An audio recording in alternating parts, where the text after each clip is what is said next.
Are you planning to apply for a housing loan? At gusto mo nang ma-approve agad?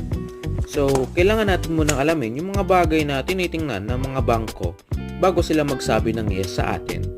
First is stable income. Unang tinitingnan ng bank kung meron tayong stable income or meron tayong stable job. Kasi gusto nila ng assurance na kaya natin magbayad ng monthly. Second is credit history.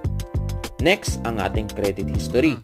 Kung meron tayong utang na hindi pa bayad, medyo red flag yan, kaya lagi nating alagaan yung credit score natin.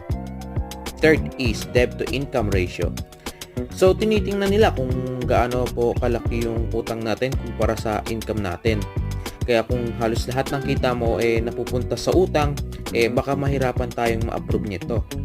Fourth is proposed savings or equity. Meron ka na bang naipon? O may equity ka na ba for down payment? Yan ay good signs na pwede na tayong bumili ng bahay.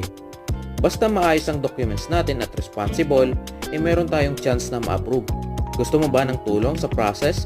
Comment down below. This is your Millennial Agent and I help first-time home buyers buy their dream homes hassle-free.